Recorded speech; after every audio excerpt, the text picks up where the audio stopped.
Kirov reporting. Hello comrades.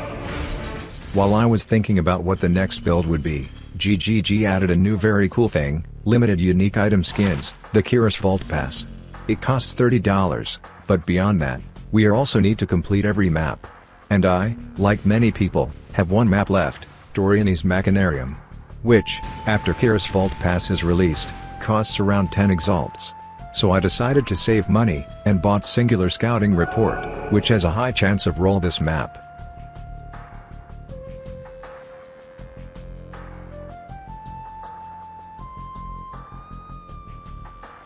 Damn, some guy on Reddit said that would easy, so we had to buy some more. So, long story short, 0 Doriani's Machinarium from more than 100 rolls. Even Cortex drop.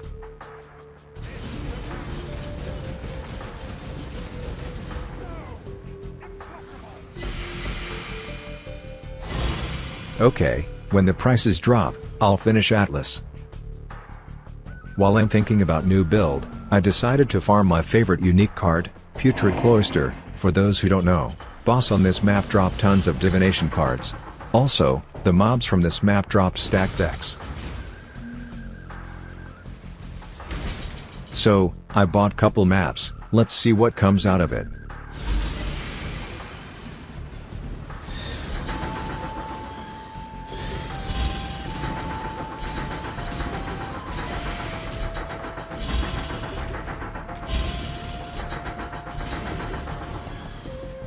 So yeah, here is a graph after 87 maps. This is just a small part of the most valuable cards that dropped. In general, I do not recommend farming Putrid Cloister, profit is too low, or am I just unlucky? For my future build, I bought Shaco. Whoops, wrong game. And some Divine Orbs for reroll.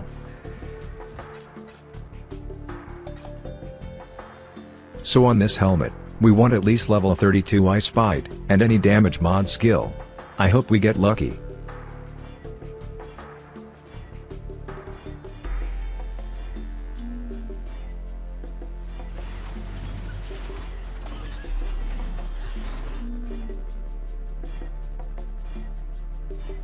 Well, around 120 Divine Orbs is gone. Hope we get lucky next time. So, I had couple ideas for my next build, self-cast Ice Nova with Frost Bolt, but this build looks super clunky. Ice Bite Flicker, but it is too expensive. But I ended up with Spark Aura Stacker, and here's why. Like many people, I thought the Aura Stacker was finally dead. But a lot has changed in this league. First of all, self-cast Spark was heavily buffed, more than 150%, which is really a lot. Also, a new unique jewel, Melding of the Flesh, which is perfect for aura stacking builds, because now we don't have to use all 3 defensive auras. On top of that, new implicits, and Forbidden Flesh plus Forbidden Flame. Of course the build now is much worse than before, but at least it's much more playable now. Anyway, I started a new character, Scion of course. Although a lot of people use Champion for this build now, but I think Scion is much better. Killing Hillock with Spectral Throw is already a pretty tough quest.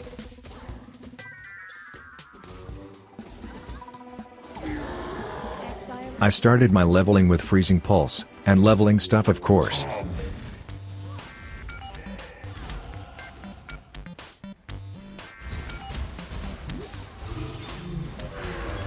Then on level 38, switched to Winter Orb.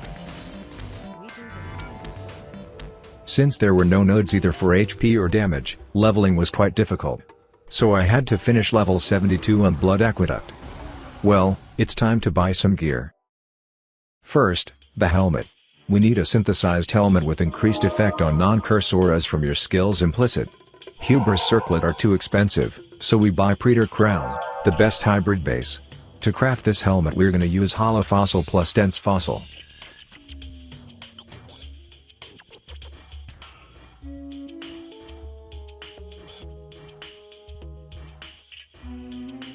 Well, I'll finish it later.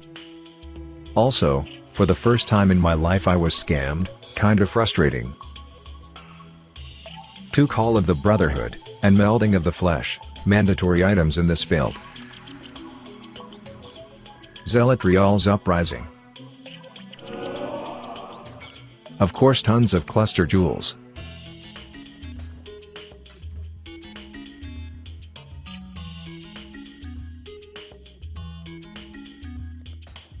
Also, we take 2 Transcendent Flesh, and Lethal Pride, right here, which will give tons of critical multiplier. I still don't see how I can cap resistance. Hands of the High Templar, with O, and duration mods. Then I realized that not all auras have the duration tag, so I bought new ones. Boots, with Tailwind and 2 resistance. Watcher's Eye. Forbidden Flame and Forbidden Flesh, with Guardian mod. Belt, with tons of energy shield.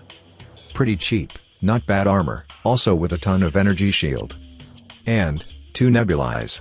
I can use shield, but I need more damage, plus, dual wield also gives block.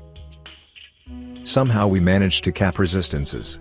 So let's finally finish labs, and test the build.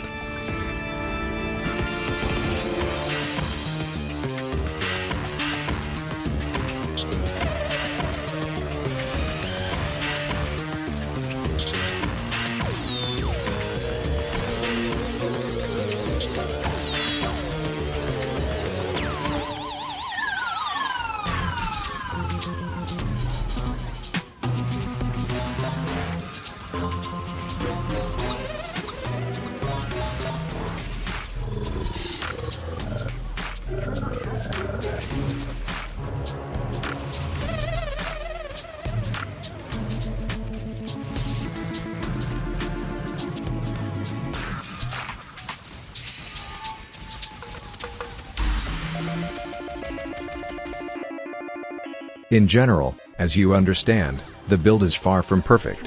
A lot of things need to be optimized, higher level etc. Thanks for your support, comrades. Leave your comments if you like this video format. Good luck.